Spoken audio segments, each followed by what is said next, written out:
walang inuurungan kahit na sinong tumapat. Itong si Banat, kinakalaban lahat kapag mali ang bunga ng puno mula sa ugat. Banat may banat, binabanat ang lahat, walang inuurungan kahit na sinong tumapat. Itong si Banat, kinakalaban lahat kapag mali ang bunga ng puno mula sa ugat. Marami dito sa ating mga nagmamagaling, mga ugaling dilawan naman na puro praning. Mga bulok ang dating, galing magsinungaling, wala namang mga higanti ang nakakapuwi. Banat may banat, binabanat ang lahat, walang inuurungan kahit na sinong tumapat.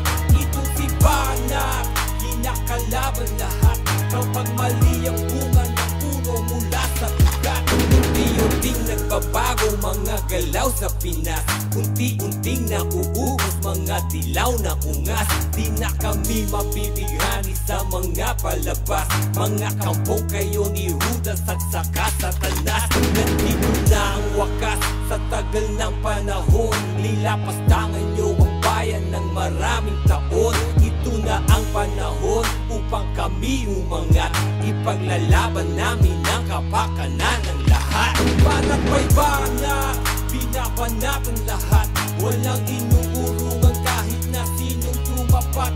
Itong si Banat, kinakalaban lahat kapag mali ang bunga ng puno mula sa ugat. Di na kami magpapabitag sa mga patibong, sa mababaho na estilo nyong amoy galunggong. Hindi na namin kailangan na kayo'y isuplong, isusumbong na lang namin kayo kay Tatay Digong. Banat may banat, binabanat ang lahat, walang inuurungan kahit na sinong tumapat.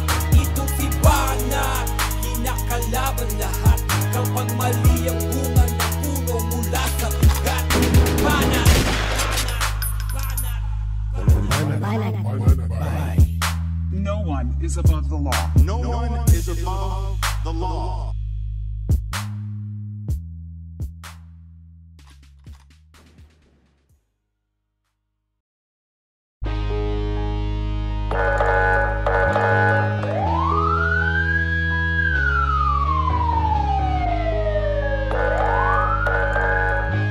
My God, I hate drugs. Banat may banat, binabanat ang lahat, walang inuurungan kahit na sinong tumapat.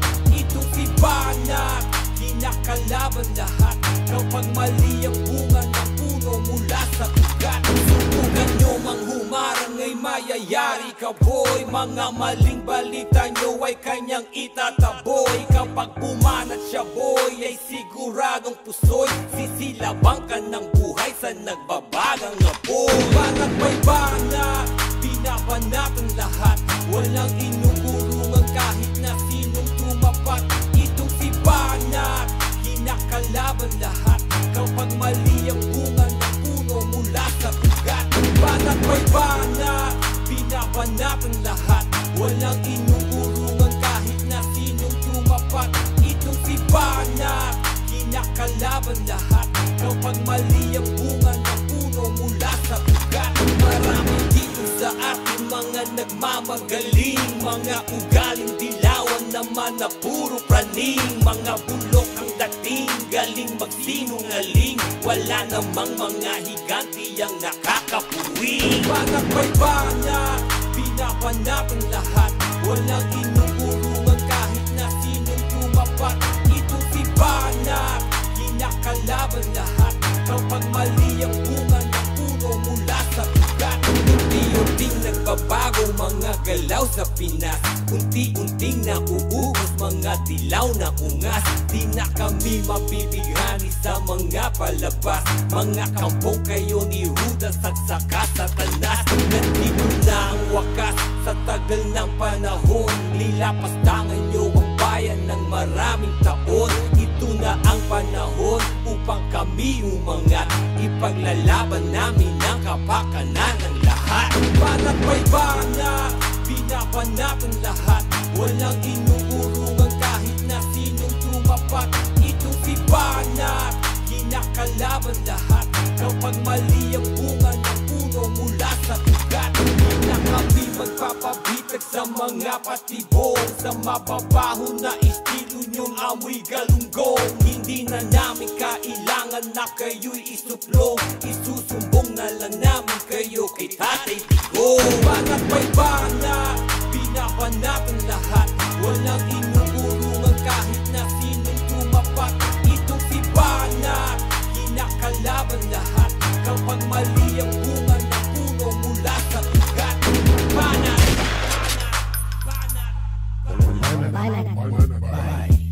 No one is above the law. No one is above the law.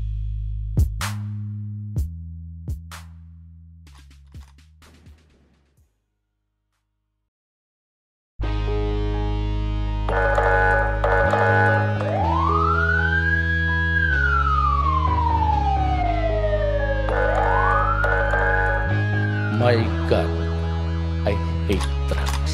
banat may banat, binabanat ang lahat, walang inuurungan kahit na sinong tumapat. Itong si Banat, kinakalaban lahat kapag mali ang bunga ng puno mula sa ugat. Subukan nyo mang humarang ay mayayari ka boy, mga maling balita nyo ay kanyang itataboy. Kapag pumanat siya boy ay siguradong pusoy, sisilabang ka ng buhay sa nagbabagang apoy. Banat may banat, binabanat ang lahat, walang inuurungan kahit na sinong tumapat. Itong si Banat, kinakalaban lahat kapag mali ang bunga ng puno mula sa ugat. Banat may banat, binabanat ang lahat, walang inuurungan kahit na sinong tumapat.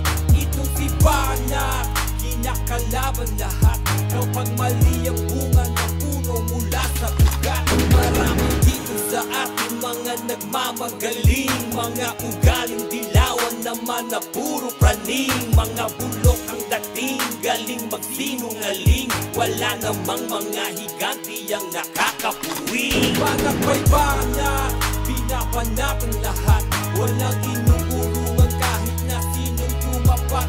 Itong si Banat, kinakalaban lahat kapag mali ang bunga ng puno mula sa ugat. Unti-unting nagbabago mga galaw sa Pinas, unti-unting nauubos mga dilaw na ungas. Di na kami mabibighani sa mga palabas, mga kampong kayo ni Judas at saka Satanas. Nandito na ang wakas sa tagal ng panahon, lilapastangan nyo ang bayan ng maraming taon. Ito na ang panahon upang kami umangat, ipaglalaban namin ang kapakanan ng lahat. Banat may banat, binabanat ang lahat, walang inuurungan kahit na sinong tumapat. Itong si Banat, kinakalaban lahat kapag mali ang bunga ng puno mula sa ugat. Di na kami magpapabitag sa mga patibong, sa mababaho na estilo nyong amoy galunggong. Hindi na namin kailangan na kayo'y isuplong, isusumbong na lang namin kayo kay Tatay Digong. Banat may banat, binabanat ang lahat, walang inuurungan kahit na sinong tumapat. Itong si Banat, kinakalaban lahat kapag mali ang bunga ng puno mula sa ugat. Banat,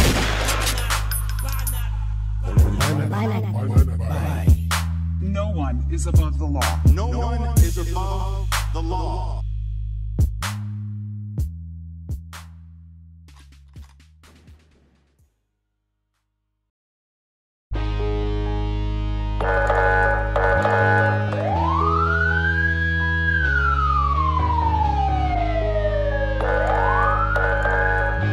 My God, I hate drugs.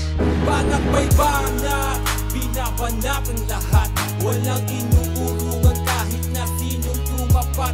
Itong si Banat, kinakalaban lahat kapag mali ang bunga ng puno mula sa ugat. Subukan nyo mang humarang ay mayayari ka boy, mga maling balita nyo ay kanyang itataboy. Kapag pumanat siya boy ay siguradong pusoy, sisilabang ka ng buhay sa nagbabagang apoy. Banat may banat, Walang inuurungan kahit na sinong tumapat. Itong si Banat, kinakalaban lahat. Kapag mali ang bunga ng puno mula sa ugat. Banat may banat, binabanat ang lahat. Walang inuurungan kahit na sinong tumapat. Itong si Banat, kinakalaban lahat. Kapag mali ang bunga ng puno mula sa ugat. Marami dito sa ating mga nagmamagaling. Mga ugaling dilawan naman na puro praning. Mga bulok ang dating, galing magsinungaling. Wala namang mga higanti ang nakakapuwi. Banat may banat, binabanat ang lahat. Walang inuurungan kahit na sinong tumapat. Itong si Banat, kinakalaban lahat. Kapag mali ang bunga ng puno mula sa ugat. Unti-unting nagbabago mga galaw sa Pinas. Unti-unting nauubos mga dilaw na ungas. Di na kami mabibighani sa mga palabas. Mga kampong kayo ni Judas at saka Satanas. Nandito na ang wakas sa tagal ng panahon.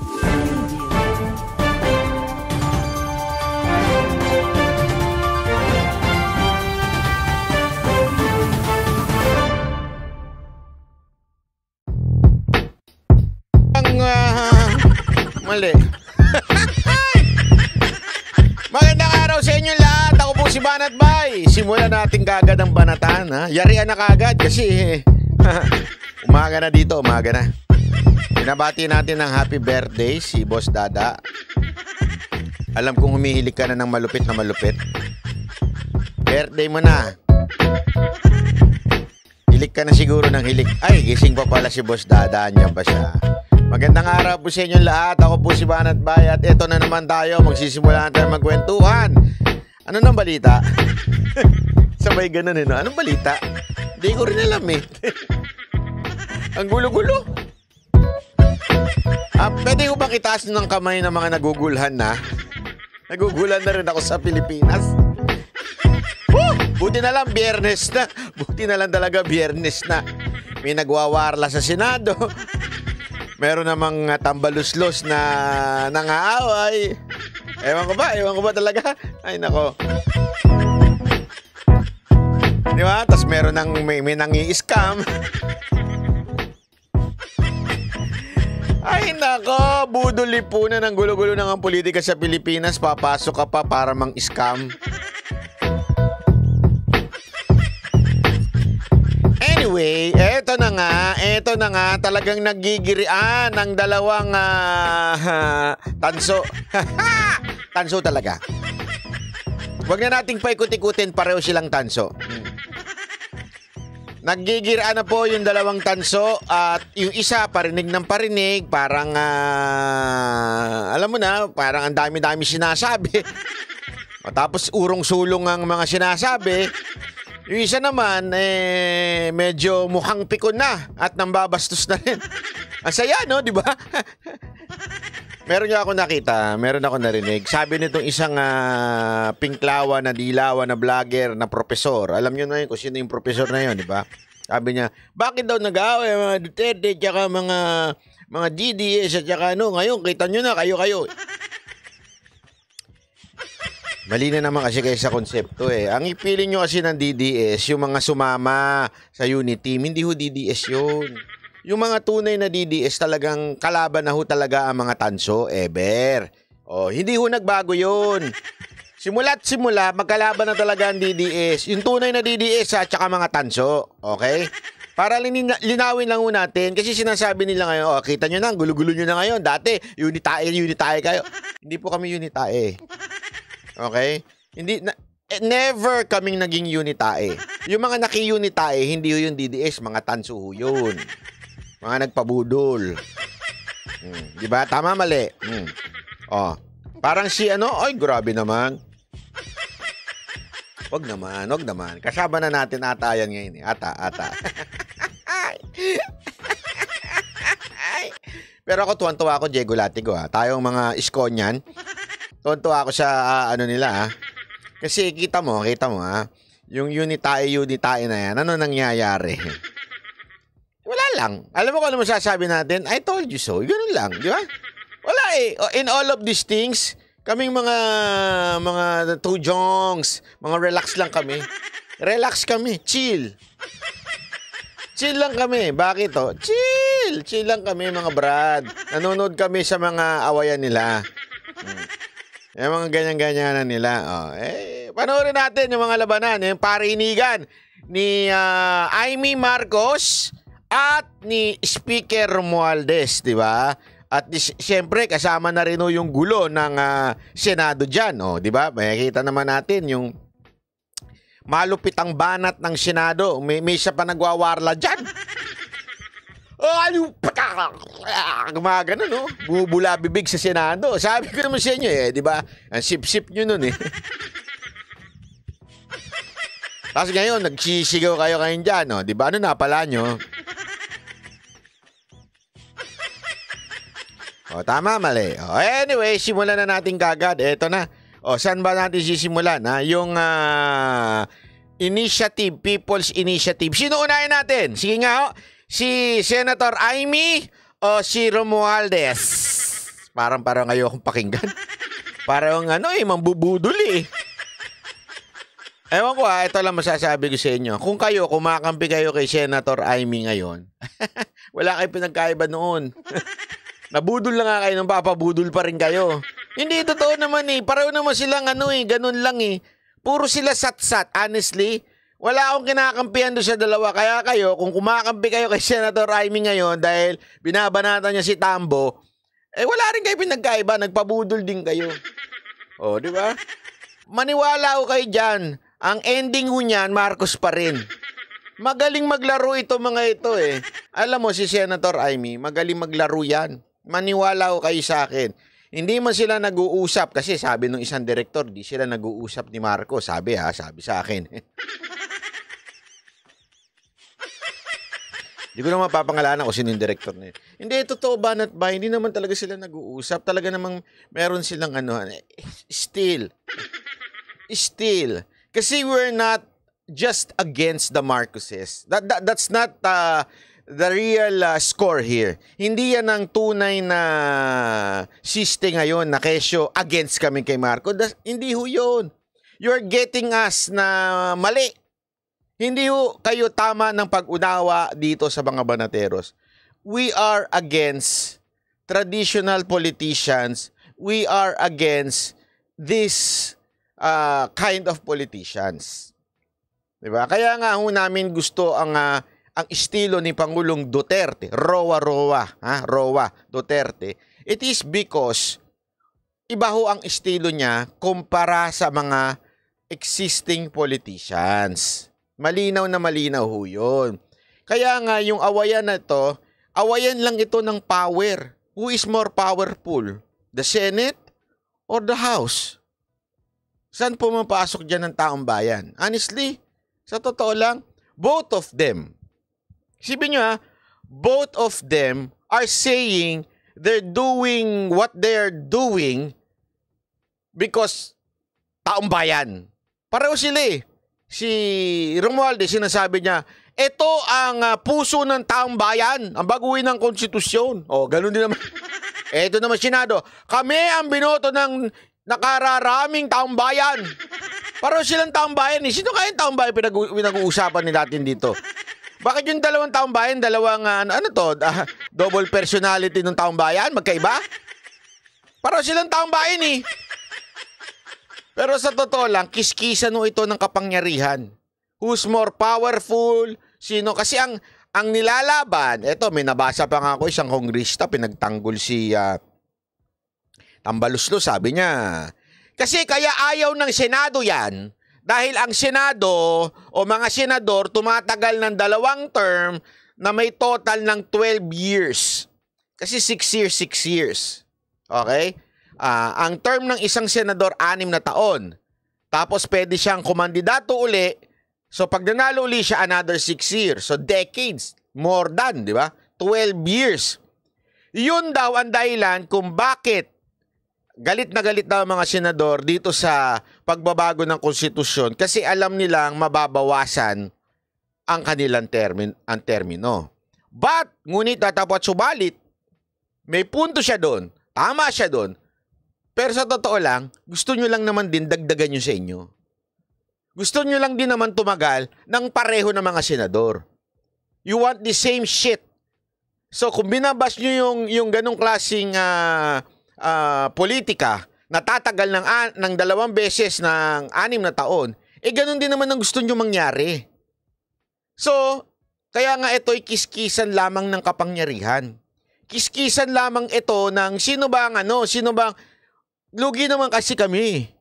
Ano sagot na siya? Kami binoto ng taong bayan, lugi naman kami sa inyo. Lugi naman kami sa inyo. Ano to, awayan na lugi? Tama, mali.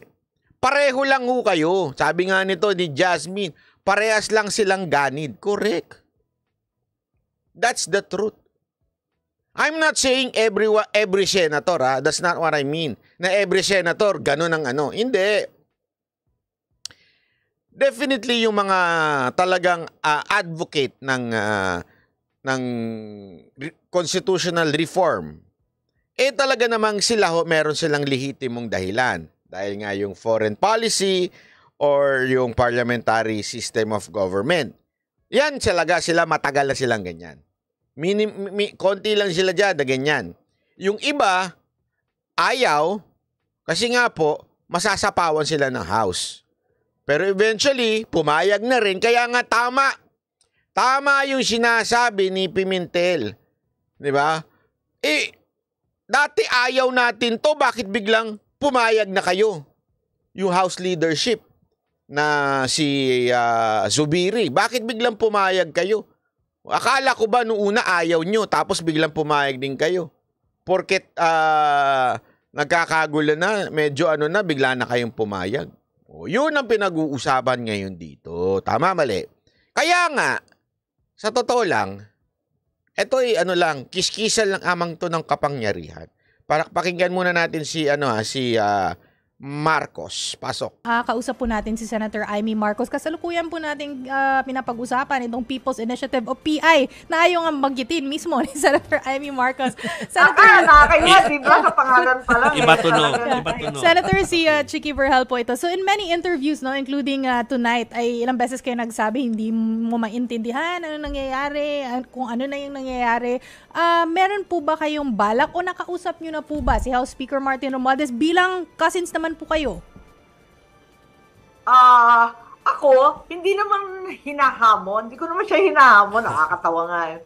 Hindi, pinapayuhan lang natin, pinagsasabihan. Ako ito, no? Pinagsasabihan ko lang sila. Baka gusto nila pumunta para maiklaro yung nangyayari.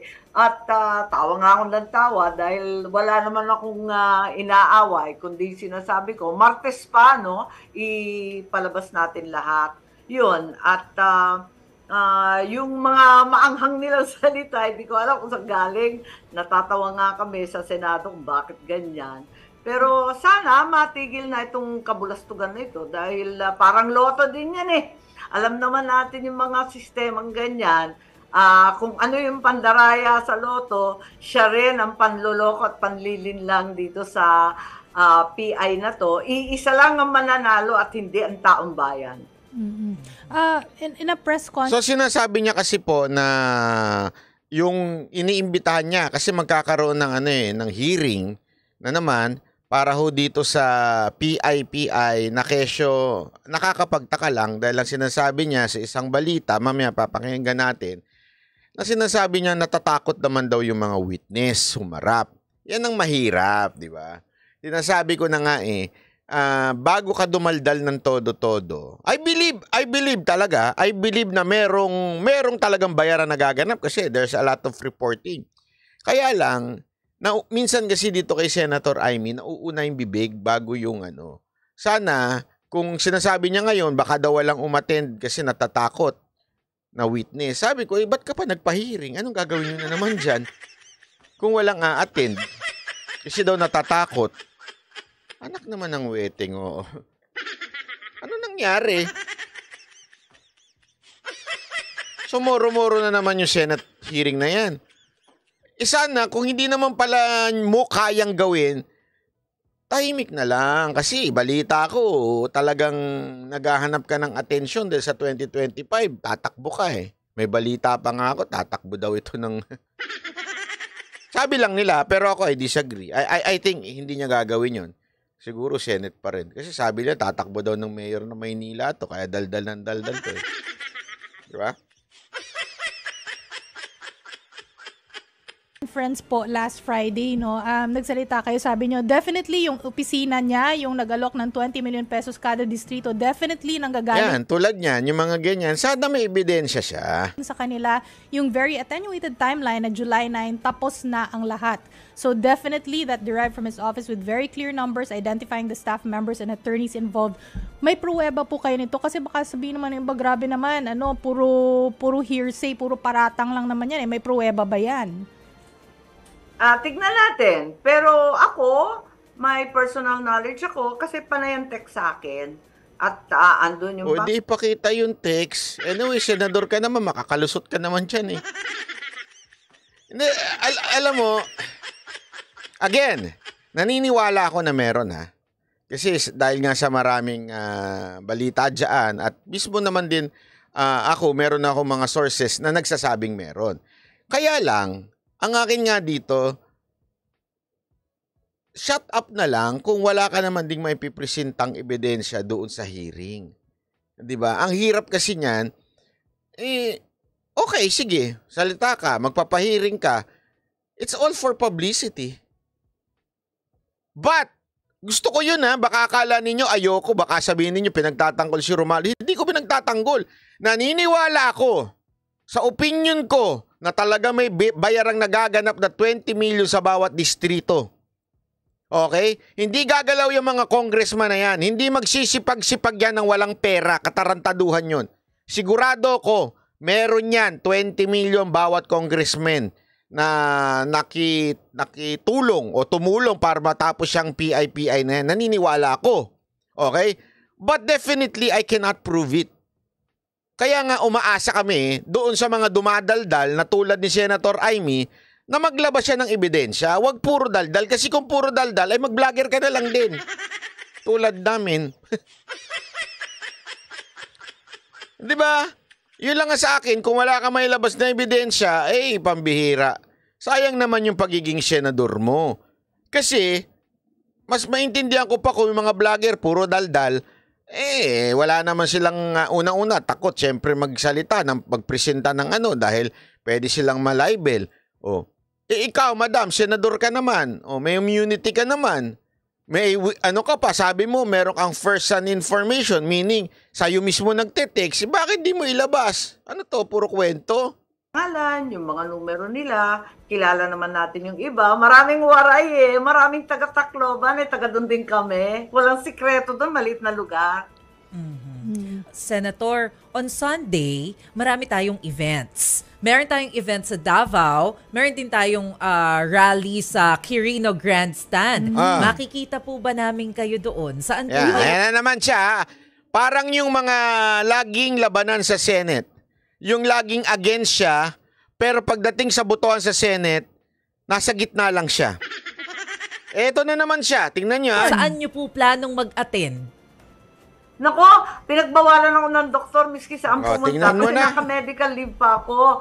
4 na oras akong kinakalkal sa mata. Sakit-sakit. Kaya dahan-dahan pa lamang ang paglabas ko. Pero... Yan tayo eh. Kunwari, supporter ka ng BP Sara Duterte, lahat-lahat. Tapos biglang pagdating na doon sa action, wala. Nga. Tama, mali. So, anong ibig sabihin nito? Sabi nga ni Bright, iwas pusoy. Correct. Actually, it speaks so much of what kind of leadership meron ito si Senator Amy pagdating ng panahon kung ito mahalal bilang mas mataas na posisyon. Ang bibig nangunguna, ang daldal nangunguna, pero pagdating sa gawa, laging wala. Kung maaalala ninyo, di ba, doon sa, I think, correct me if I'm wrong, but I think it was the Maharlika bill. Okay? Against siya, tas nung botohan, hindi siya bumoto, gitna lang siya.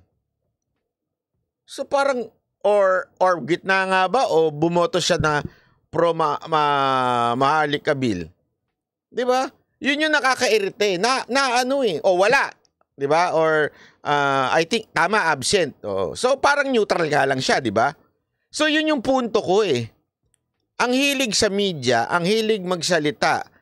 Kasi, tinitake niya for advantage yung kapatid siya ng presidente. So, daldal siya ng daldal. Daldal talaga ng daldal. Tulad dito, daldal naman ng daldal. Tapos, pag tinanong mo, saan ka ba susuporta? Ano ba? Akala ko ba supporter kanini ng mga Duterte? Hindi ako a-attend. Bakit?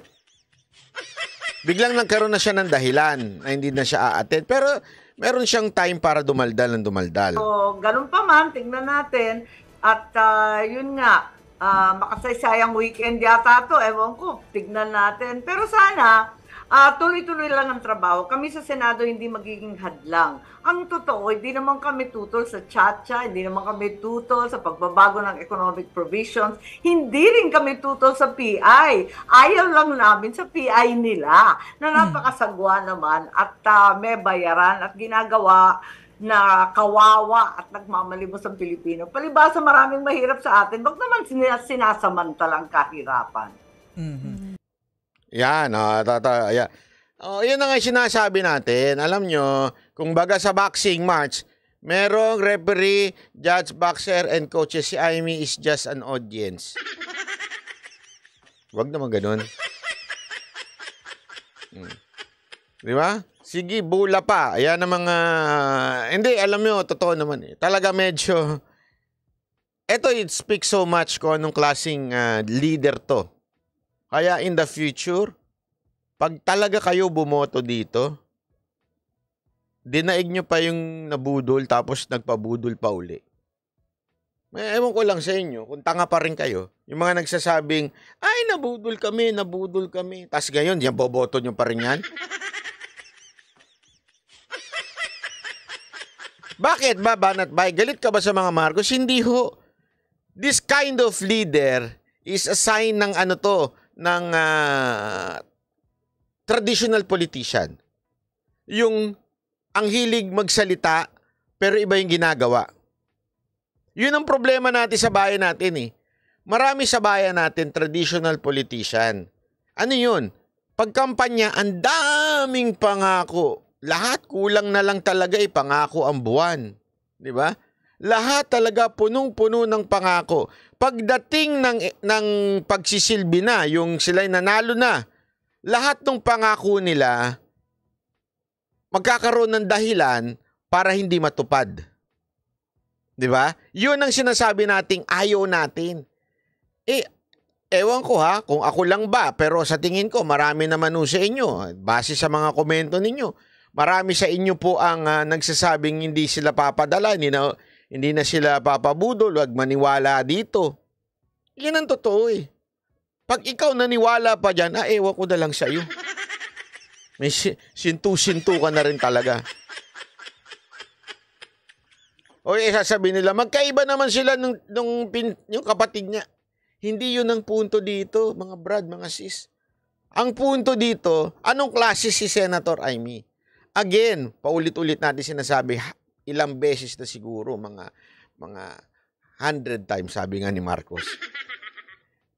Hindi tayo humuhusga ng isang politiko ayon sa kanyang magulang, ayon sa kanyang kapatid, o ayon sa kanyang pinsan. Humuhusga tayo ng politiko dito ayon sa kanyang ginagawa, sinasabi, di ba? At lalong-lalo na sa record. Ganun tayo Hindi tayo yung tipong, kasi ayaw lang natin to because Marcos to. Hindi yun. Kilatisin natin kung ano ba talaga itong tao na ito. Ano yung kanyang karakter. Di ba ho? Ito, pakinggan naman natin ito, pakita ko sa inyo yung testigo. Ayan. Nangangamba ang isang mambabatas na baka takutin ang mga testigo kaugnay ng umano'y bayaran para sa People's Initiative. Aminado si Senator Amy Marcos na maraming natatakot na magsalita kaugnay ng alegasyon ng mga kongresista na nasa likod ng suhulan kapalit ng pirma. Bukas naman daw ang senadora kung nais dumalo ni House Speaker Martin Romualdez at ng iba pang kongresista sa pagdinig para magpaliwanag. Iimbitahan din ang ilang justices at mga bumalangkas ng 1987 Constitution. Pangungunahan ni Senator Marcos ang investigasyon sa umano'y suhulan kapalit ng pirma sa January 30 bilang pinuno ng Senate Committee on Electoral Reforms and People's Participation.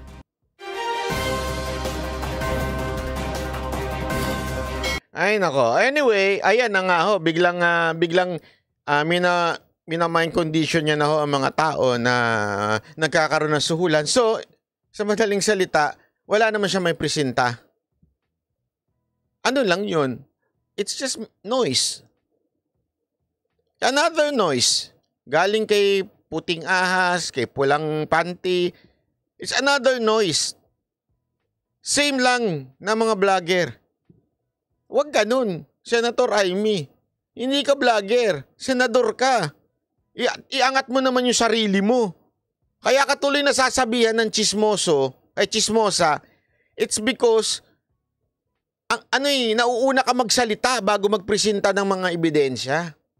Yun ang problema. Again, I am saying paulit-ulit ko siya nasabi, naniniwala ako na meron talagang bayarang nagaganap sa PI. Pero umaasa kami sana doon sa impormasyon mo. Kasi ikaw naman na nagpasimuno niyan 20 million, naniniwala kami sa iyo, pero magpresenta ka naman, di ba? Hindi lang yung basta-basta para talagang masuplak natin itong si Romualdez. Kasi ang mangyayari, isipin nyo ito ang ingay-ingay niya. Wala siyang mapresentang witness. Lalabas patuloy, bayani ito si Romualdez dahil, wala naman pala kayo Basahin niyo po yung yung mga komento sa Twitter. Ang dating sa kanila, si Amy Marites. Ang dating sa kanila na si Romualdez, siya yung statesman na siya talaga yung gentleman, leader talaga kasi hindi umiimik, hindi mahilig sa chismis. Hindi ko nga alam kung... Kasi minsan, remember this, sometimes lang naman. This is meron tong business 101. Minsan you would create your enemies para yung iba mawawalan ng pwesto. Pero yung enemies na i-create mo, tatalunin mo para maangat ka. Isipin nyo na maigi to Minsan ganun, di ba? Para lang masabi mong maangat ka. Bigyan ko kayo ng halimbawa.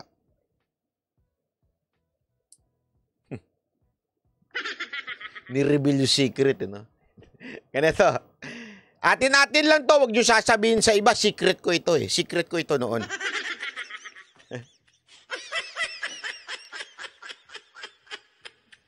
Nung panahon na Mocha Girls na mamayagpag, nawala na ho ang sex bomb noon. Nag-retire na po sila. Tapos ang Mocha Girls, tuloy-tuloy pa rin yan. Although may sex bomb na second, although we treat them kakumpetensya, pero kaibigan ko kasi sila. Okay? So, kaibigan din ni Mocha sila. Yung friendly competition ba, ika nga, nawala na sila. Ibig sabihin, medyo nag-retire na po sila, na kanya-kanya silang karir. Actually, successful talaga sila kanya-kanya na silang karir. So, nung kami na lang nare-retain, Mocha Girls, ang daming mga maliliit na girl group na naglalabasan. Yung mga fly-by-night na girl group. Maraming yan Alam nyo kung anong ginawa ko? Kasi ganyan ang style sa business. I created a second group. I called them Mocha Babes. So that, etong mga fly-by-night na mga girl group, bago nyo kami tapatan nyo muna yung Mocha Babes. Yun yung parang junior namin. So ano yung ginawa ko doon? Hindi ko ginawang kalaban ng Mocha Babes totally, Pero parang nagkakaroon ng competition. Hindi naman competition, pero parang kino-compare ang Mocha Girls at Mocha Babes. Pero kinreate ko sila, hindi nila alam yung iba, para yung level ito mga maliliit, dito lang, hanggang dito lang sila sa Mocha Babes. Hindi sila lalagpas dyan.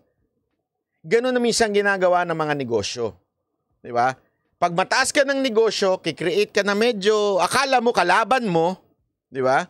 Pero actually, kinreate mo lang yon para yung mga kalaban mo na nag-a-attempt na kunin yung corona mo, yun lang ang abutin nila. That's the art of negotiation. Sabi nga nila, art of war. Ganun. So anong kinaugnayan nito doon sa nangyayari ngayon? Kasi ang nangyayari ngayon, parang ang dating, nag-aaway itong dalawa, na pareho naman din silang Marcos. Huwag tayo magpaikot-ikot, same lang sila ng pinanggalingan. Pareho lang ho sila. Wala ho silang pinagkaiba. Ngayon, hindi ko alam kung ang motibo ni pagpasok ni Senator Amy is para ibagsak ba si Tambaloslos o kaya nagkakaroon ng ganito para umangat si Amy. Nagigets ninyo? Kasi, imagine this isipin nyo lang na mabuti. Everything nito, they're unity team. Halimbawa, hindi ho sila nag-aaway. They're united as one. Pusta ko sa inyo, yung frustration ng tao sa presidente, mapupunta kay Amy, mapupunta sa kay Tambaloslos. Mali. Kasi Marcos sila iisa sila Di ba? Bakit itong isang Marcos parang biglang lumipat sa kabila para kunwari sila mag-aaway? Isipin nyo, para lang umangat itong isa. Pag hindi nyo naintindihan yan, nabubudol na naman kayo. Maniwala kayo sa akin, nabubudol kayo. Kasi sa totoo lang, they know na mahirap pabagsakin ang mga Duterte.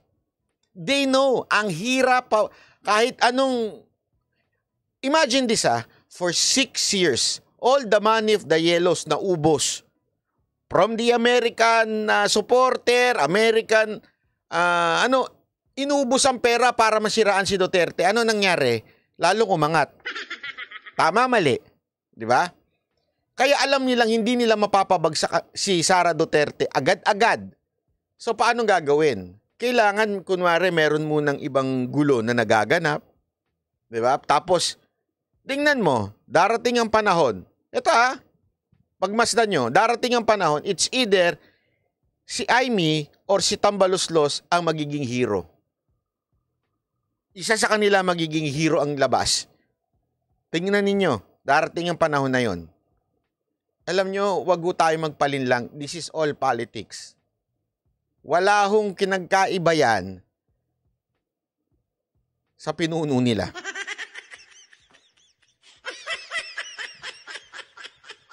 Pustahan tayo. Darating ang panahon, magyayakapan pa ito, kunwari. Magbabati na naman to. Panoorin nyo ito Ito naman si Romualdez. Fairness, Senator Amy Marcos, kasi mentioned you and your staff and lawyers na kayo raw po yung nag-offer ng 20 million per district in exchange for the signatures. That is baseless. Siguro, kausapin mo na siya. Nagmamarites siguro, nakikinig sa mga marites. I'd like her to prove it, and she has the proper means and ways she can go to whatever court or agency, the COMELEC. Let her prove it. Kasi maraming marites nang lumalabas yan sa Senate. A lot of speculation, di ba? So, we leave it up to them, di ba? Parating sinasabi na nga ni Madam Senador, nakausap ko daw, ganito, may tampo. I hardly get to speak to my to the good senator, my cousin. I didn't even get to see her over the holidays. She was apparently out of town, so I've not had the opportunity to speak to her recently. So I don't even know where all of this is all coming from about her interpreting, how I am, kasi nagtatampo ako. Hindi ako nagtatampo ko sa kanya. I respect her as my cousin, as my senator. And we leave it at that. And then I'm free anytime. She can give me a call, she can text me anytime to clarify anything. But if she prefers to do it out in the media, that's her prerogative, but there's no truth to that. Yan. So, ayan po ang sinabi ni Romualdez. At yan na nga yung sinasabi nating paulit-ulit na etong dalawan to, sige, nag-aaway, binabanatan, pero eventually, tingnan ninyo, eventually, amoy na amoy ko eh. Eventually, mag-uusap din yan, aayusin, tapos, sila yung aangat din. Ganon din yan. Walang pinagkaiba yan. Maniwala kay sa akin. O ito, panoorin niyo to. Ay, sorry. Ito. Tigilan na ng Senado ang pag-atake sa Kamara. Yan pong hirit ni House Speaker Martin Romualdez, kasunod ng patuloy nilang akusasyon na ang Kamara ang nasa likod ng People's Initiative. Nakatutok si Tina Panganiban Perez. Actually, tama si... May mensahe si House Speaker Martin. Sabi ni Diego, makakakuha ng suporta si Tamba bandang huli. Tama. It's either si Tamba Luslos ang makakakuha ng suporta or si Senator Amy. Nagkakapaan yan eh. Sino ba ang kakampiyan ng taong bayan? Or magiging hero yung presidente na papagitnado sa dalawa. Style nyo bulok. Romualdez sa Senado. There's just 24 of you. Get your act together. Focus. Okay? Focus on your work. Alright? Kaya lang, ang nangyayari ngayon, nagkakaproblema, nadadamay yung entire Senate. Diba? Katulad ngayon, binanatan, ito, literal, binabanatan na ni Romualdez ang Senate. 24 lang kayo. Tapos, ang gulo-gulo nyo pa. O, kami, ayos kami. Eh, syempre, madami. Laki ng MOOE. Hindi. Itong nagiging out of control na. Sa tingin ko, ito yung nagiging out of control na medyo dahil sa bangayang ganyan, sa chismisan, alam mo naman, medyo inis din ng Senate pagka sila nasasagasaan, ma-pride din ng Senate eh. Kaya kita nyo naman ngayon, wala na. Medyo out of hand na yung awayan din. And stop hitting on Congress and maintain parliamentary courtesy. Lest 300 congressmen start picking on, well, the delays that you have caused. Sila na ngayon na nagde-delay daw. Pambihira, oo. Sila na nagde-delay. In legislation. Okay? Sinabi yan ni Romualdez matapos patuloy na akusahan ng mga senador ang Kamara bilang nasa likod ng isinasagawang pagkalap ng pirma para maamyendahan ang saligang batas sa pamamagitan ng People's Initiative. Isinantabi pa ng Senado ang resolusyon para sa pag-upo ng Kongreso bilang Constituent Assembly para baguhin ang ilang economic provisions lamang ng konstitusyon habang patuloy na umuusad daw ang People's Initiative. Sabi ni Romualdez, ganito rin ang nangyayari noon. Lahat ng mga House of Representatives nakapasa ng mga resolutions to revisit the charter. Pero nagugulat po ako pagka na-transmit na sa Senate, parating dead on arrival, parang ayaw pag-uusapan. And I believe it has never been the intention of the Philippine Constitution to arrogate unto a few senators the veto power, particularly a veto power to stop any discussion on charter amendments. Sinulatan din ni Romualdez kahapon si Senate President Juan Miguel Zubiri para ulitin ang suporta ng Kamara sa bersyon ng Senado sa resolution of both Houses 6. Just to assure him to assuage any hurt feelings that they have been suffering because nakikita mo medyo na yung senador kung ano ang mga sinasabi pero huwag na natin patulan. Idiniin ng Speaker na ang People's Initiative ay isa sa 3 paraang nakasaad sa konstitusyon para maamyendahan ang konstitusyon. Eto, tanong lang, kasi may mga humihirit di ba, bakit ba kayo galit na galit sa PI, sa People's Initiative? Bakit ba ano naman yan eh. Nasa batas naman natin yan. To change the Constitution, isa yan sa mga option. PI, People's Initiative. Tama naman kayo.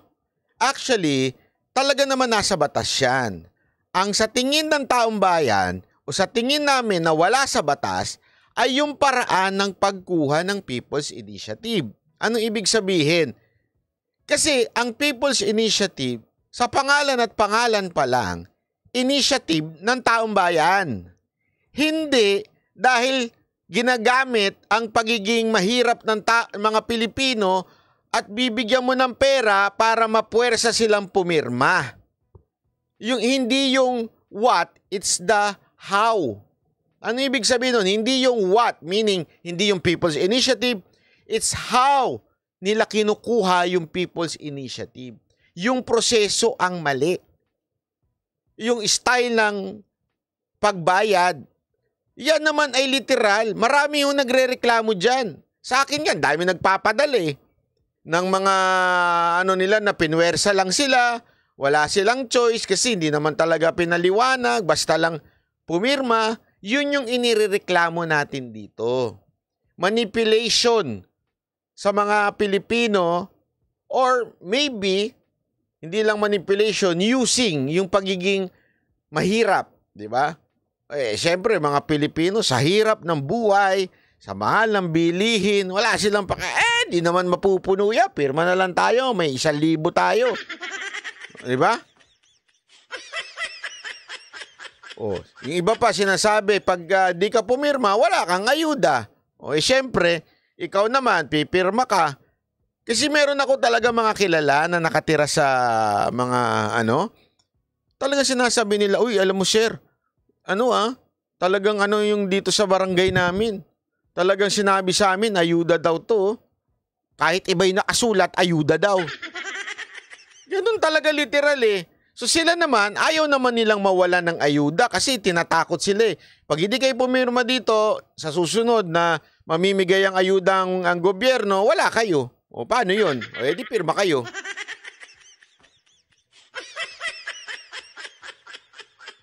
Yun yung sinasabi naming mali. Wala raw nakalagay roon na may kapangyarihan ng 24 na senador na kontrahin ang gusto ng taong bayan. Imbes daw na kung ano-anong multo sa tsatsa ang nakikita ng Senado, ang tutukan na lang daw nila ay ang pagpapasa ng mga batas. Tutukan na lang yung trabaho nila. Parating inaano tayo porque tapos na yung trabaho natin eh. Kadugay. Demonyo, no? Itsura pa lang, Alam mo, may hawig siya kay Joker, ha? Kalaban ni Batman. Tapos na daw ang trabaho nila. Ngi. Sige nga, ano napasa nyo?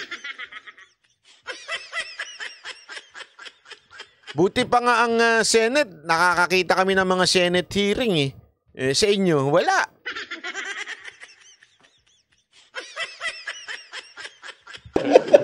Wala kayong pakialam sa PI. Yung PI, trabaho na yan ng taong bayan. Yung mga congressman at yung mga senador, trabahuin natin yung legislation. Trabahuin nyo nga, bakit ginagawa ninyo? Bakit di kayo nagtatrabaho? Ba't inuuna ninyong utusan yung mga congressman na asikasuhin yan? Ikaw talaga, diloloko mo kami, brad eh. Laban ng kanyang pinsang si Senator Amy Marcos na si Romualdez umano ang nasa likod ng pamimigay ng 20 million pesos sa bawat legislative district para isulong ang People's Initiative. And that is baseless. Siguro, kausapin mo na siya. Nagmamarites siguro, nakikinig sa mga marites. I'd like her to prove it and she has the proper means and the ways she can go to whatever court or agency, the COMELEC, let her prove it. Kasi maraming marites nang lumalabas yan sa Senate. Tinanong din si Romualdez, single sa pahayag ni Vice. Grabe, marami daw. Senate, paano ba yan?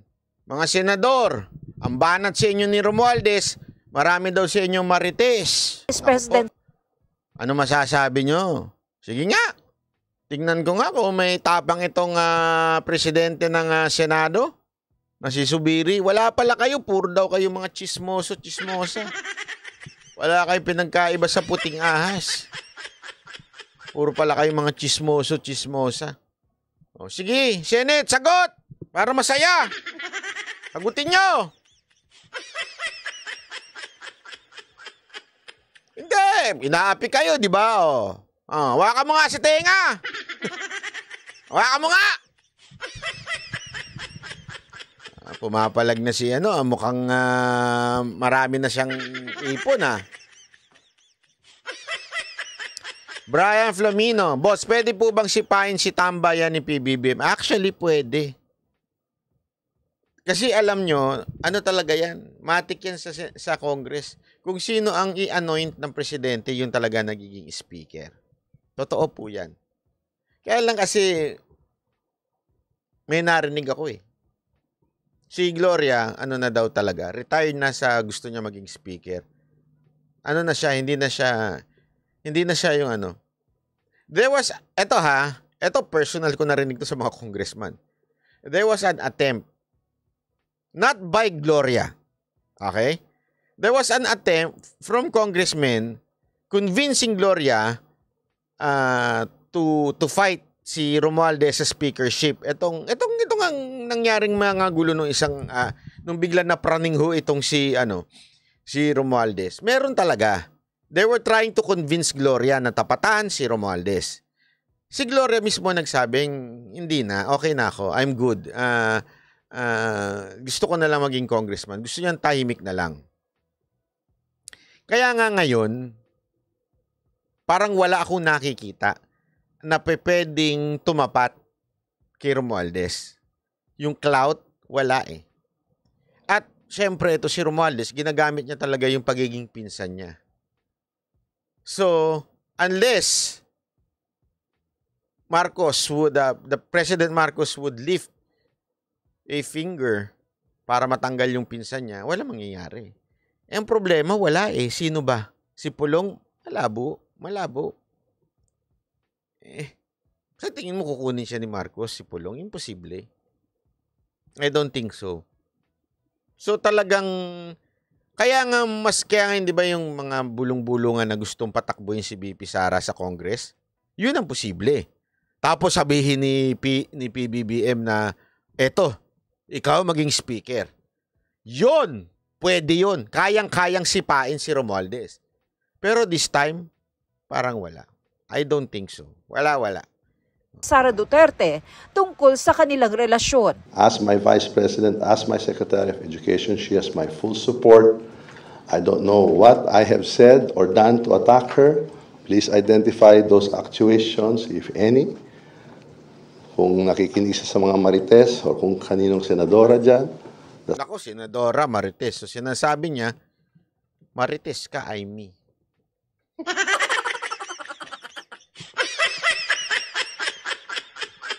Si Rafi kaya yan. Hindi naman senador. Hindi naman congressman si Rafi.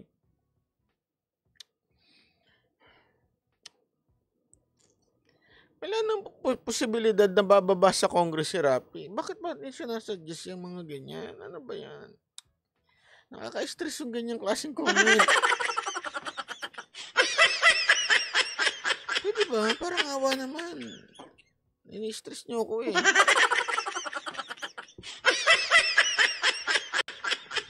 It's up to her, but miski paano, may pinagsamahan din dati. Sa totoo lang po, namimiss ko siya kasi dati marati kami magkasama. Sinusubukan pa naming kunin ang panig ng bise tungkol dito. Para sa GMA Integrated News, Tina Panganiban Perez, nakatutok, 24 oras. Ay nako, ayun na nga. So, all-out war na ito. All-out war.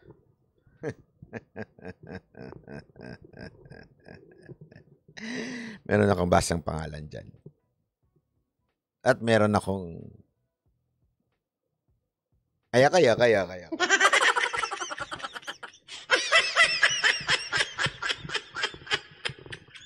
Dali, iniisip ko kung sasabihin ko. Wag na.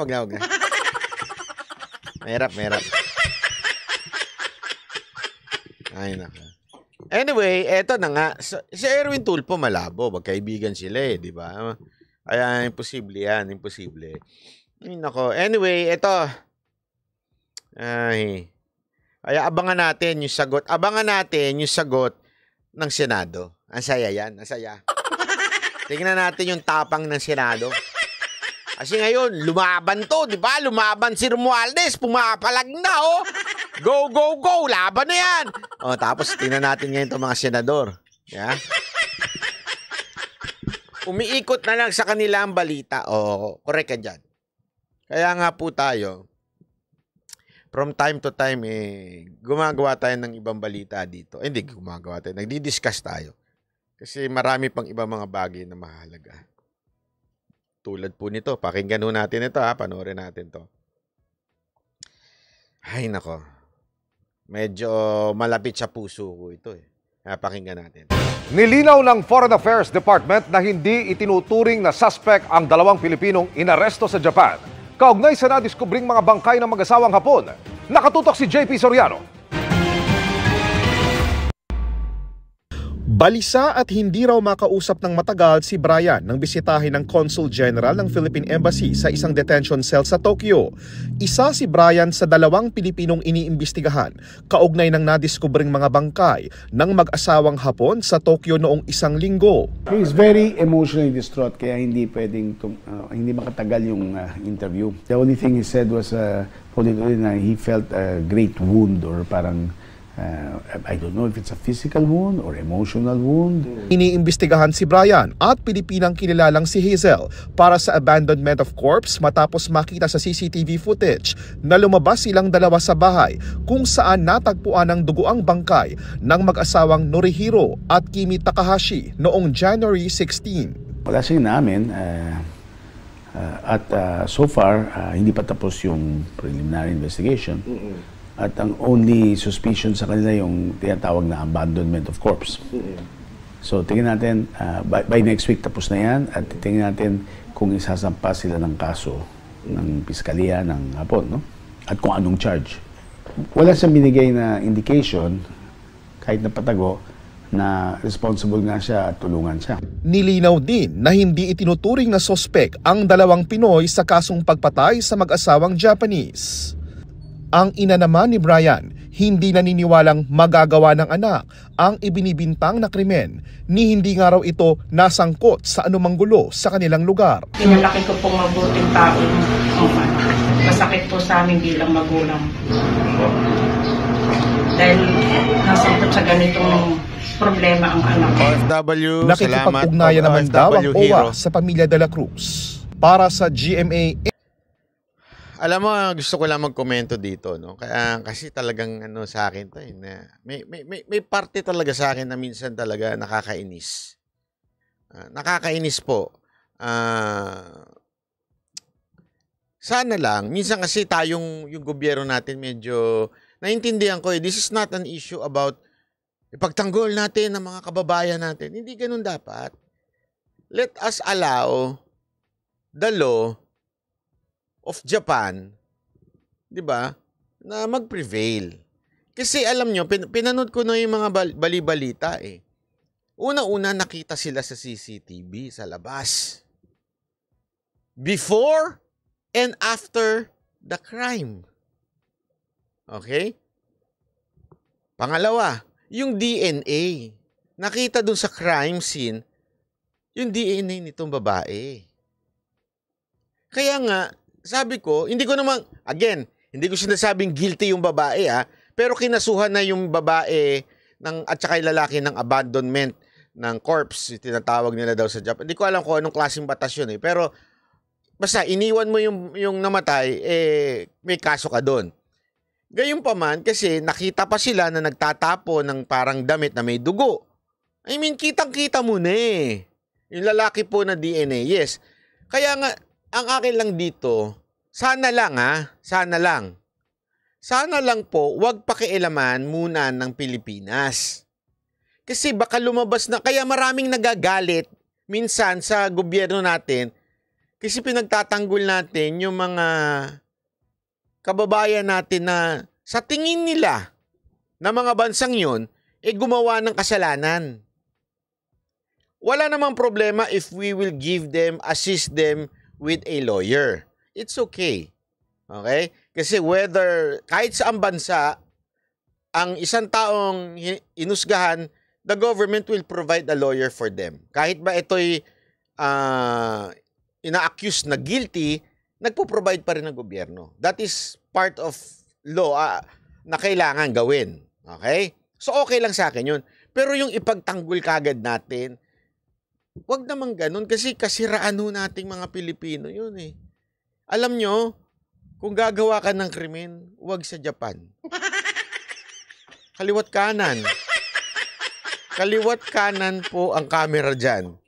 Huling-huli dyan. At malinaw ang camera dyan. Di katulad sa atin, yung CCTV natin, minsan patay, minsan naman, dinaig pa yung porn ng Japan. Naka-blurred. Diba? Alam mo, based on evidence, ayoko na lang manghusga. As much as possible, ayokong husgan, pero based, ang daming ebidensya. Tapos, sasabihin, ang hilig natin na ganito eh. Mag-i-interview tayo na magulang. At, kamusta ba yan? Siyempre, alam mo sabihin ng magulang, hindi, masamang anak yan. Gagong anak yan. Bastos na anak yan.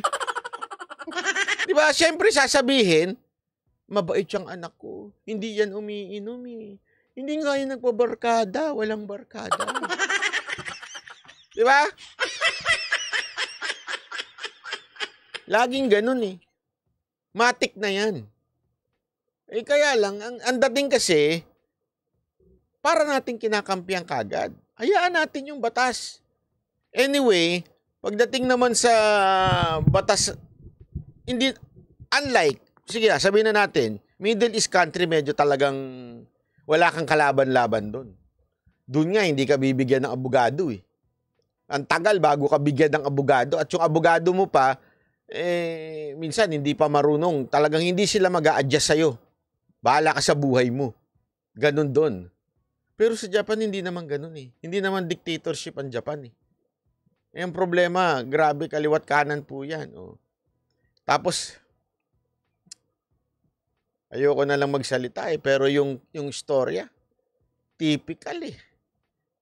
Typical istorya ng, I hate to judge yung kababayan natin, pero yung istoryang lumalabas talaga, kasi ang lumalabas na istorya dyan, may utang, marami daw utang yung babae.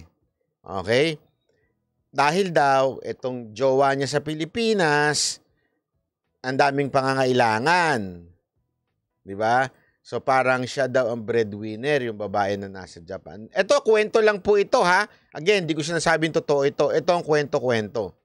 Kaya lang kasi ito ang typical kwento na mga minsan nagpupunta sa Japan ng mga kababaihan. Ang bumubuhay sa mga asawa nila sa Pilipinas ay yung mga babaeng nasa ibang bansa. Kaya daw nabaon daw to sa utang, sabi nung iba, yung balita sa Japan. Kaya itong isa, yung lalaki na sinasabing meron daw silang friendship, gumawa ng plano.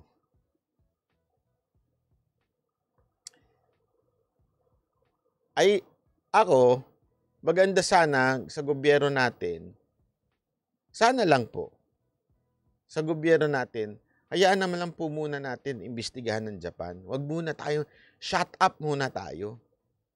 Let's allow them to investigate. Shut up, wag muna natin ipagtanggol kaagad. Kasi this is not a question of Pilipino ka ba, Hapon ka ba, hindi ganun eh. This is a question, nagkasala ba o hindi? Kung nagkasala, nahusgahan, nadala sa korte, huwag na natin ipagtanggol. Ang dating kasi, diyan nagagalit ang ibang bansa sa atin minsan. Parang ang dating laging kinukonsinti natin yung mga kababayan nating gumagawa ng kasalanan. Yan ang totoo. So sana po, hindi ko po sinasabi na merong kasalanan yung kakababayan natin. Ang sinasabi ko lang sa gobyerno natin, sana po, pabayaan muna natin ang gobyerno ng Japan, imbestigahan ng malaya ang nangyari. Hindi naman po mga racist agad dyan mga yan. Pilipina ka, ikaw may kasalanan. Hindi ho ganun yan. Dahil ang dami pong marami ho silang ways on how to prove kung sino talaga yung nagkasala. Ibang-iba ho sila sa atin. Parang awa nyo na. Huwag nyo na itulad sa atin. Iba yung batas sa atin. Iba yung pagkuha ng... Sa kanila, maingat sila sa mga investigasyon nila. Kasi, alam mo kung bakit?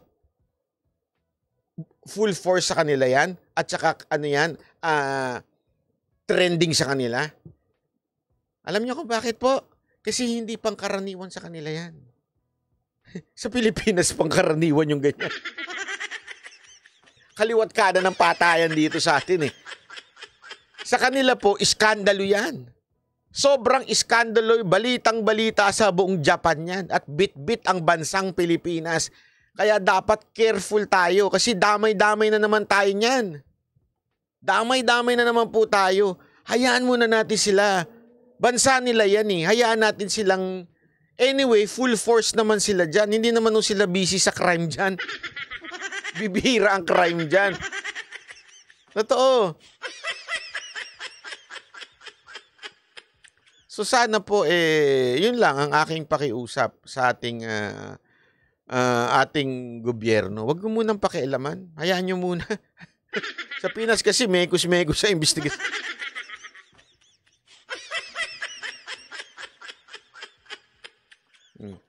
Sabi niya, ito ni Jing, pero nakakaya talaga ang may ganyang news dito. Kahit gumawa kami ng tama, meron pa ding reflection yun sa mga Pinay. Correct. Alam mo, ang ganda pa naman ng sa totoo ang ganda ng imahe ng bansang Pilipinas sa Japan. Oh, totoo, walang biro. In every sect ng career ng mga tao doon, gusto nila Pilipina eh. Marami akong nakakausap dyan. Lalong-lalo nila yung trabaho ni Madam Jing. Gustong-gusto nila sa caregiver, mga Pilipino, Pilipina. Kasi nga po, iba kasi mag-care tayo. May care talaga. Ito nga si Jing eh. May pagka-brusko na yan, pero may care pa rin yan kahit papaano. Kasi sa kanila, yung matrabaho lang nila, masabi mo lang nagtrabaho, tapos oras na, kasi very sila eh. Pagdating sa time, ang mga Pilipina po hindi. Talagang may lambing, ika nga. Kaya nga ang dami kong, di ba, may dami kong kaibigang Hapon na mga, lagi kong tanong sa kanila, bakit Pilipina gusto nyo? Bakit hindi kayo maganda? Ang ganda-ganda ng mga Haponesa. So naman di ba? Yung mga Pilipino gustong-gusto sa Haponesa, bato mga Hapon gustong-gusto sa Pilipina. Alam niyo kung bakit? Kasi daw pag ang Pilipina nagmahal, talaga nga namang sweet, care. Ang mga Haponesa daw, meron nga akong vlog, walang seryoso to. May napanood akong vlog eh. Sabi do sa vlog, would you consider, Japanese to, would you consider yung asawa mo na adulterer kung pumatol siya sa mga prostitute? Alam mo, ang daming sumagot na Japanese women doon. Sinabi niya, wala, it's okay as long as they won't love them. Ganun, totoo napanood ko yun. Sabi ko nga, ganun? Okay pala magkaroon ng jowa. Nakapunesa. Biro lang. Pero it reflects so much on what kind of wife sila. Sa atin, tanong mo yun sa mga Pilipina, okay lang ba sa inyo na yung asawa nyo kumangkang ng pokpok? Ay, magwawala yan! Hindi pwede! Napanood ko din yun, sabi. Ba't ka nanonood nun, Garski? Ikaw talaga, ha? Kasi sa kanila, basta, alam mo yun, basta importante, wala nga problema sa kanila, mambabae yung asawa nila eh. Basta uuwi ka sa bahay at ang pera mo akin. Ganun ang kultura ng Japan. Uwi ka sa bahay, sagutin mo anak natin at yung sahod mo sa akin. Kung gusto mo mag-umise araw-araw, magbabae ka dyan, bahala ka sa buhay mo. Basta ang pera sa akin. Yun ang totoo. Ganun ang mga ang kultura nila. Sa ating kasi mga Pilipina talagang may lambing. Clingy tayo mga Pilipina eh. Ay kayo mga Pilipina. Sobrang yung clingy, 'di ba? Yung talagang mayat-maya, reporter. Anong reporter? Yung jowa nyo kailangan ni-report sa inyo araw-araw kung saan kayo galing, pumunta. Umiihi na ako. Nasa na ako, restaurant. Lumabas na ako ng restaurant. Sumakay na ako ng jeep. Pauwi na ako. Kailangan ganun eh. Pag hindi nag-text, mamamatay yung jowa eh. Di ba? Yung asawa. Ganun tayo. Kasi nga, tayo? Anong punto ko dito? Isa lang. Ganun tayo katingin nila sa atin. We're loving people. They really think loving tayo eh. Loving, sweet. Tapos yung mga ganito mangyayari. Di ba? Kaya nga sabi ni Jing yan si Jing, matagal na yan. Pinanganak na yan dyan sa Japan. Nagkaasawa na, iniwan na ng asawa. Biro lang, Jing.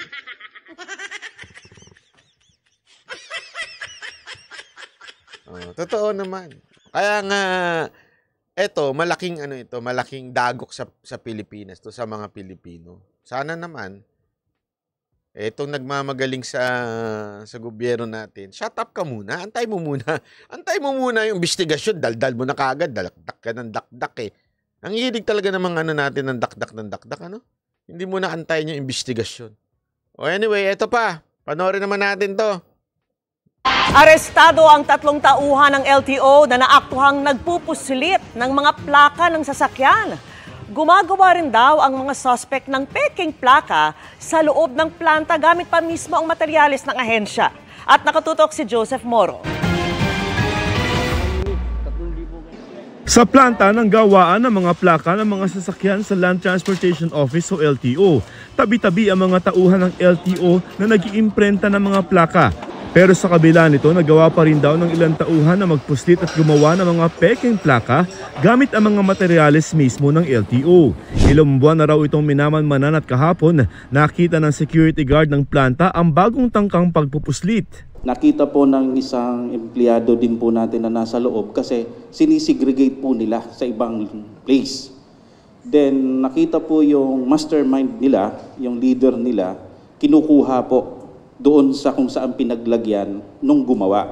Mabilis na hinuli ng Special Project Group ng Department of Interior and Local Government ang 3 suspect na sina Jenard Rodney Arida, RJ Añasco at Valeriano Labaino. Nakuha sa kanila ang 5 piraso ng mga plaka, pero may 38 pares ng plaka ang nawawala sa inventaryo ng LTO.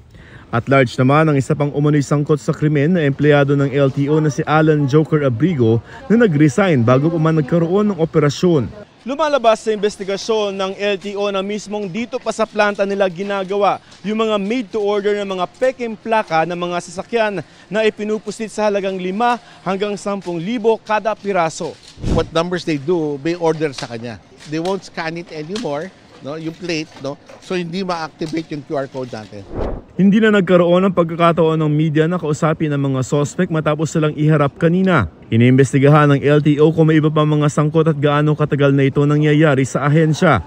Naharap sa kasong qualified theft at robbery ang 4. Pero sabit din sa paglabag sa anti-fencing law ang mga mapapatunayang bumibili ng mga peking plaka. Posible raw na magamit sa mga illegal na gawain ng mga peking plaka. Kaya makikipag-ugnayan ng DILG sa Highway Patrol Group ng PNP na maging masusi kapag nakakasakote ng mga sasakyan. Anyway, good job sa LTO dahil may nahuli sila. Tayo naman, lagi tayong patas eh. Pag meron tayong magandang ginawa, di ba, madalas natin binabanatan yung LTO. Pero good job naman at nahuli nyo yan at hindi nyo tinotolerate. Siguro maganda, bilisan nyo na lang yung pag-imprenta ng plaka para naman, syempre, kaya tuloy nagkakaroon ng ganyan. Kasi remember, ang corruption, nagsisimula yan every time nagkakaroon ng problema. Ano ibig sabihin nun? Pag mabagal ang lisensya, of course, magkakaroon ng opportunity ang mga mandarambong na pabilisin ang lisensya mo. Pag mahirap, mahirap gawin. Matagal ang proseso. Diyan nagkakaroon ng korupsyon. Di ba? Bakit sa tingin nyo merong magtatangkilik sa mga peking plaka? It's because wala silang plaka. You understand? Kung meron namang plaka, hindi ho sila magtatangkilik sa peke. Kung meron namang maipoprovide ng gobyerno. As simple as that. Sa tingin mo, yung mga kumukuha ng lisensya, papatol ba sila sa alam nilang peke? Mahal-mahal pa. Oh. Bakit kumukuha sila? Kasi nga, alam nilang maabirya, matagal at mahirap ang kumuha. Oh. Ngayon nga, hindi na nga card, papel pa. Oh. Sa plaka naman, grabe, it really, siguro maabot ng months, more than months. Bago ka makakuha ng plaka, yung iba year. Lalong-lalo na sa motor, mas mahirap. Diba? Yun ang dahilan kung bakit nagkakaroon ng mga ganyan. Walang mag-i-interest magnakaw kung mabilis kayong kumilos, LTO. Good job dahil nahuli nyo, pero sana bilis-bilisan nyo pa magtrabaho. Anuhin nyo pa. Kasi, ang bira. Ano ba naman yung... Hindi ko maintindihan nga eh. Ang tagal ng problema niyan. Hanggang ngayon, ganun pa rin. National ID, yuhu. Ay! Wala pa pala ako national ID. Meron na pala ako sa sa app. Garski, pinaalala mo pa eh. Solusyon talaga dyan, boss, damihan ng tren kesa kotse para iwas traffic. Wala. Wala. Ewan ko. Wala mangyayari. Hanggang ang kamera natin, ang kanilang pinagkakabisihan ay kung paano mamahagi ng milyong-milyong pera sa mga kongresista. Wala talaga mangyayari dyan. Diba? Alam mo, feeling ko kaya din tinanggal si Tebes dyan. Kasi alam natin, si Tebes naman, kasi talagang kaalyado yan ni Pacquiao. Kaalyado ni Pacquiao, at saka Mindanao yan eh. Diba? Talagang kaalyado rin ng mga Duterte yan. Malapit yan kay Pulong si Tebes. So, siguro kaya din tinanggal yan kasi yan yung tipo ng taong hindi hindi ko sinasabing malinis siya ha. Kaya lang mayaman na ho yan. Hindi yan magpapasuhol. Kasi yung pera niyan mas malaki pa sa pera ni... Feeling ko lang kasi yan eh, di ba? Alam naman natin kung saan ang negosyo niyan. Kaya din siguro tinanggal. Kasi parang gano'n na nangyari. Lahat ng balakit sa gobyerno, tinatanggal. Yeah? Si Bantag, tinanggal. Kasi alam naman natin kung saan nagkakalutuan. Si Tebes, malamang papalagyan. Kaya siguro tinanggal yan. Di ba? Ayan ang talagang senaryo dyan eh. So, ganyan. Para matanggal yung mga balakit sa kanila. Kaya tayo nagkakaproblema dito sa mga... Isipin nyo ang daming problema ng Pilipinas from license, plaka, traffic, mahal ng presyo. Pero ano nakikita natin sa mga mambabatas natin? Nag-aaway sila tungkol sa mga marimarites. Di ba? Doon! Akala nyo natutuwa ang taong bayan sa ginagawa ninyo? Mga mga animal kayo dyan? Gina Estrebor, maraming salamat. Maraming salamat sa mga nakakaalala. Yan. Si Benny Antiporda sa NIA, di ba? Dahil actually yan talaga nangyari nun. Yung pagka alam nilang mag-iingay, alam nilang hindi nila kaalyado, hindi sumuporta sa kanila, delikado ika nga na pumiyok. Tinanggal nila. Si GMA, di ba? Ganon din. Kaya nga, kawawa naman. Anyway, ito pa. Buti na lang, magaling talaga, matitikas talaga mga abogado dito sa abogado. Mga pulis ng BGC. Nagsuntukan ng 4 na Korean national sa Taguig City kanina. Lasing daw ang 4, kaya nag-away. Nasa frontline ng balitang yan si Gary De Leon.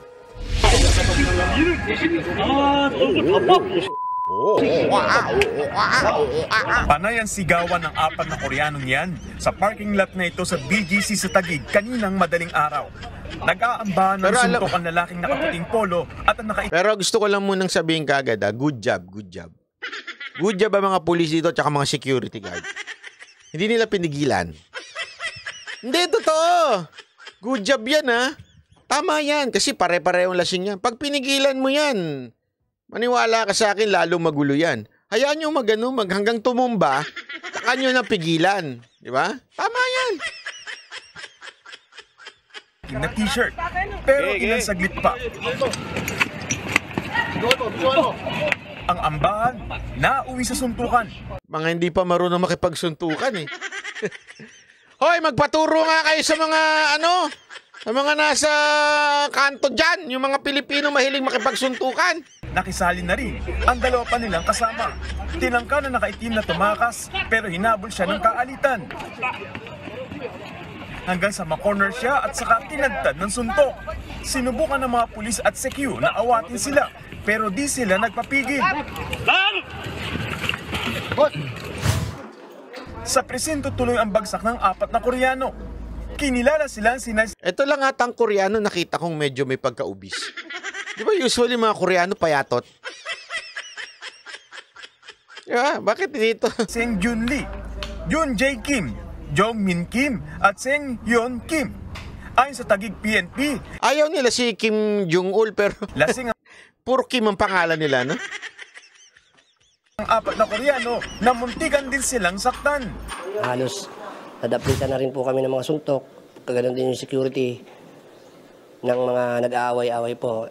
Tila na imasmasan naman ang 4 ng mahuli na mga magtotropa pala. Nang matanong kung bakit sila nagsuntukan. Just my friend and the friendship and then fight scandal. I don't understand.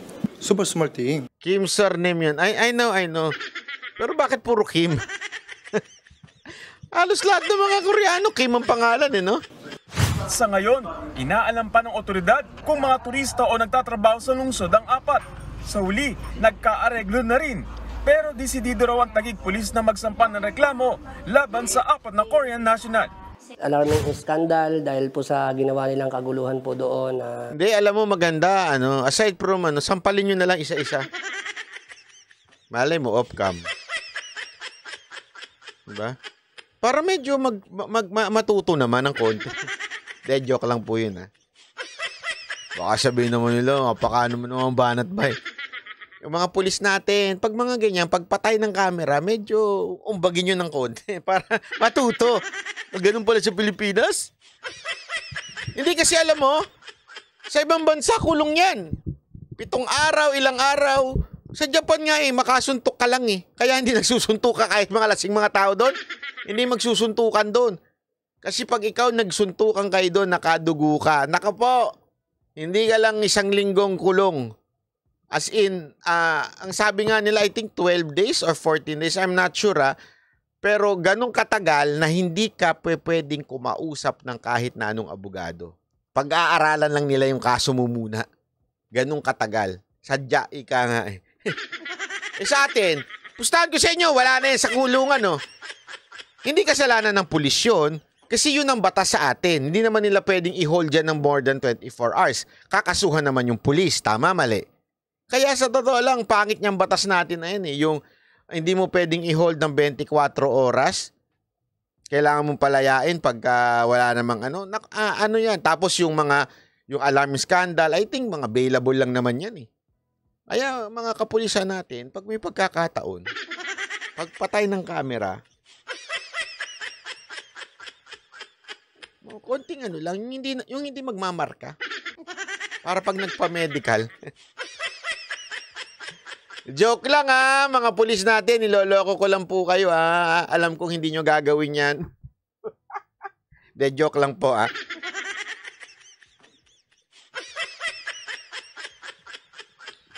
Minsan kailangan ng di ba?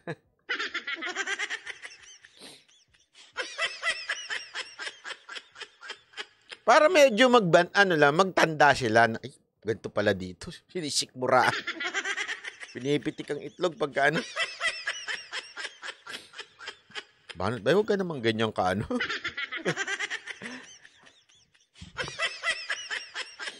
Yan ang ginagawa ni Bel Tulfo pag walang camera ng...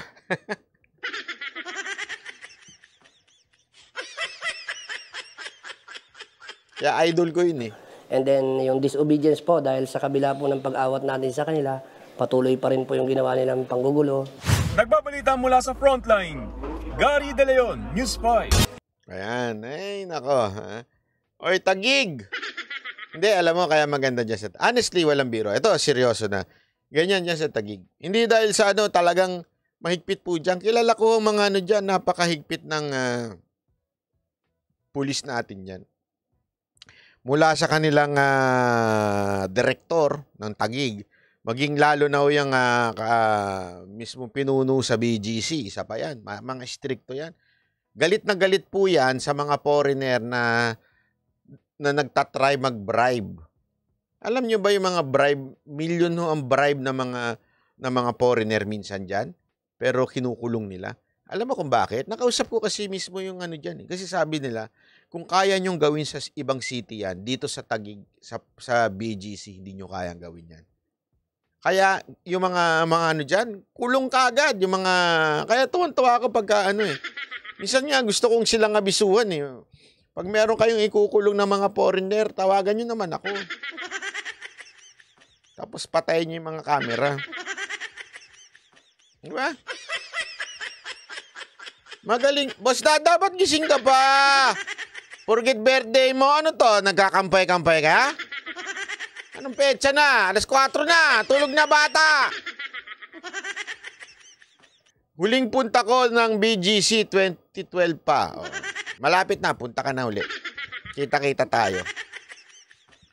Boss Dada, iset mo na yan ha. Magpunta tayo ng BGC. Pakikilala ko sa inyo. Hindi, pakilala ko sa inyo yung ano dyan. Yung napakatikas na mga kapulisan natin dyan sa BGC. Oh, walang biro. Mapakagagaling ho ng mga pulis natin dyan. Talaga nakakatuwa. Oh, maano ho talaga yan. Yan yung, alam mo yung, di ba nang punta ako dyan? Disente. Hindi naman sa nanlalait tayo sa ibang mga pulis ha. Pero minsan talaga merong mga presinto na, naalala ko talaga yung panahon ni Elezar. Yung sumama kami kay PNP Chief Elezar noon. Sumama kami ni Mocha, inikot namin ang Metro Manila, yung mga presinto. Doon sa iba, mapapakamot ka talaga eh. Ano ba to? Hindi naka-uniforme yung mga ibang pulis. Minsan naka-shorts pa. Kaya din hindi ginagalang. Yun yung time na yun ha. Pero alam ko nalinis yun eh. Kasi talagang pagka naabutan ka, natutulog-tulog, yari ka eh. Pero itong sigurado ko, dito sa BGC, pag pumunta ka dyan, yung very formal sila. Para kang, alam mo yung nanonood ka sa pelikula na pagpasok mo ng presinto, matitino yung itsura ng tao. Hindi ka matatakot mag-report. Di ba? Ganun eh. Hindi ako nagbibiro. Subukan nyo. Pumunta ng presinto dyan. Hindi ako mapapahiya sa inyo. Pumunta kayo ng presinto ng BGC, dalawin nyo dyan, tignan nyo yung loob. Sabi ni Banat Bay, makaayos daw kayo. Tingnan nyo, maayos talaga. May pagmamalaki ko yan. Ako mismo nakita ko biglaan. Milang beses na akong pumunta dyan biglaan. Talagang napakagaling, Sabi ko, ito dapat ang model sa Metro Manila, yung ganitong klaseng presinto. Hindi yung kakatakutan mo, hindi yung amoy preso.